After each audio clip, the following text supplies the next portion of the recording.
Dan di dalam ibadah sholat sunnah rawatib itu anjurannya adalah untuk lifasli, untuk dipisah.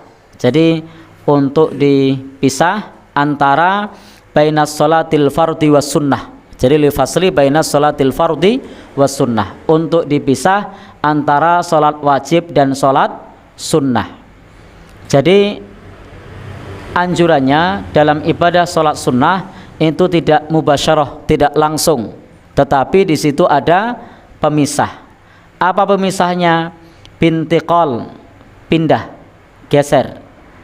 Sehingga kalau Bapak Ibu pada saat sholat, mau sholat sunnah selepas sholat wajib, kita sering menjumpai orang bergeser. Itu salah satu landasannya adalah karena diperintahkan untuk memisah antara sholat wajib dan sholat sunnah. Dan sebenarnya pemisahnya tidak harus geser, tapi bisa pula bintiqalin atau juga bikalamin, dengan omongan, berbicara. Jadi pemisahnya tidak harus geser, boleh omong-omongan. Misalnya saya lagi sholat berjamaah berdampingan dengan Mas Fauzan, maka saya tanya tentang beberapa hal kepada Mas Fauzan, sepatah dua patah kata. Jadi lamaran belum? Misalnya. Nah, dijawab belum, maka ini sudah termasuk berkata-kata. Ini hanya ilustrasi ya. Nah, jadi hanya ilustrasi. Jadi tidak menjelaskan yang sesungguhnya, karena memang kita tidak berdialog tentang lamaran, hanya ilustrasi. Ya tidak harus itu pertanyaannya. Pertanyaannya yang lain, contohnya apa? Tadi sore pergi kemana? Nah, boleh enggak? Boleh, dijawab mancing umpama. Nah, tapi ketua Mas Fauzan ratau mancing. Nah, ya. Itu sudah memisahkan. Ya.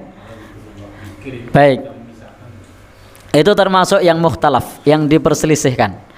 Karena itu kita melihat bagaimana fi'liyah atau perbuatan para salafus soleh itu selepas zikir tidak langsung sholat, tetapi mereka tetap berpindah posisi.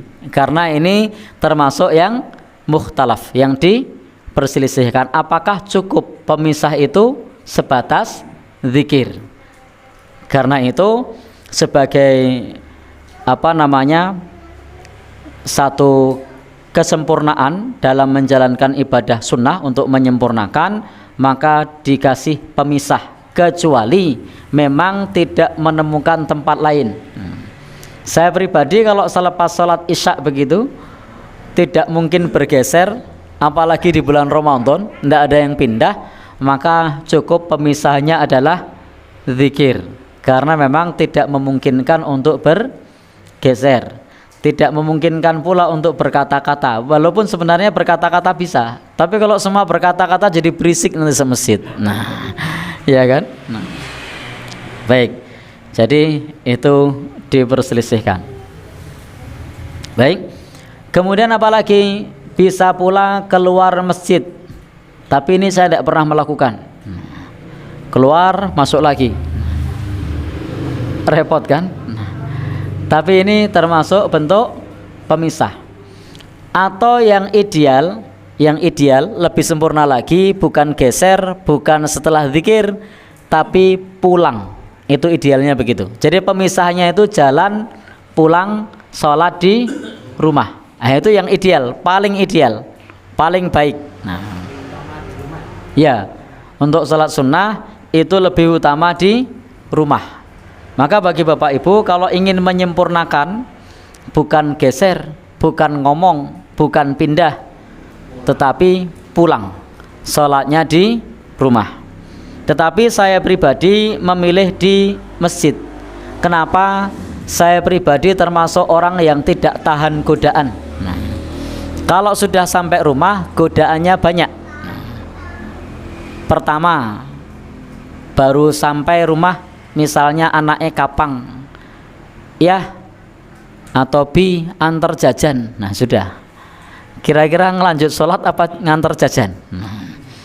Belum yang lainnya, godaan ada tamu, godaan HP, apalagi makanan, apa meneh, bojo. Nah, lo itu juga bisa jadi godaan, bisa jadi godaan. Nyun ngapunten lho Mas Fauzan. Nah, jadi itu bisa jadi godaan sehingga tidak jadi sholat sunnah. Tetapi memang karena godaannya itu besar, maka pahalanya lebih besar. Nah, kalau di masjid kan godaannya kecil. Nah, maka disinilah kita dianjurkan untuk sholat sunnah yang paling utama itu di rumah. Nah, maka wa afdalu, dan yang paling afdol itu sholat rawatib ini fil bait, di rumah, lil makmum wal imam, baik dia makmum ataupun imam.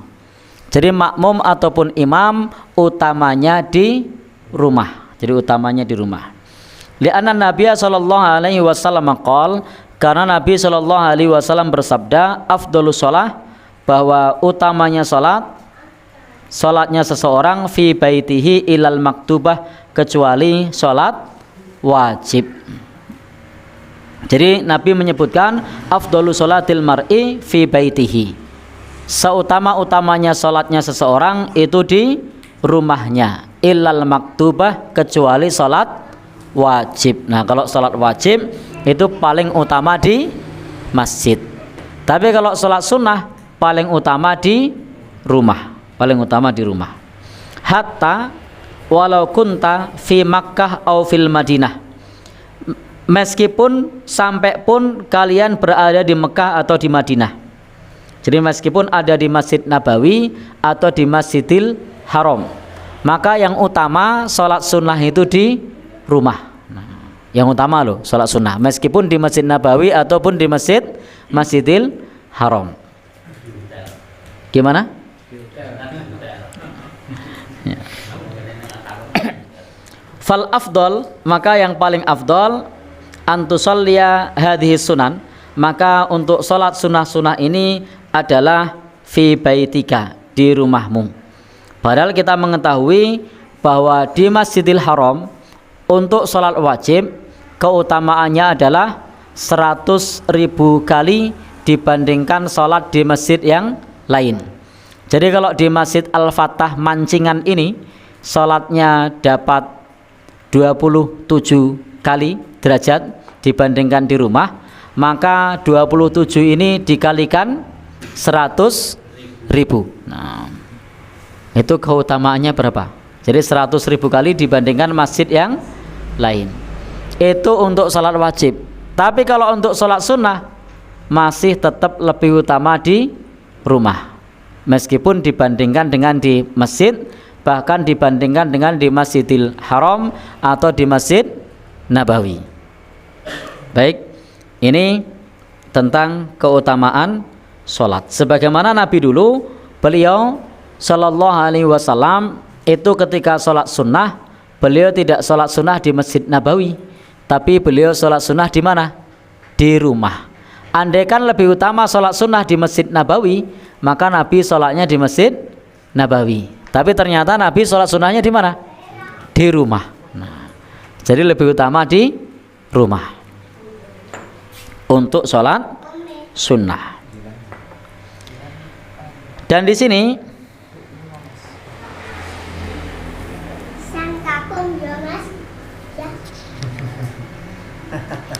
baik Bapak Ibu dan Saudara yang berbahagia yang dirahmati Allah Subhanahu wa taala, maka bagi kita kalau memang mampu untuk sholat di rumah itu lebih baik, sebagai salah satu cara menjadikan rumah kita agar rumah kita juga digunakan untuk sholat. Jadi agar rumah kita juga digunakan untuk sholat, bukan rumahnya sepi dari sholat. Untuk sholat apa? Sholat sunnah, sunnah rawatib.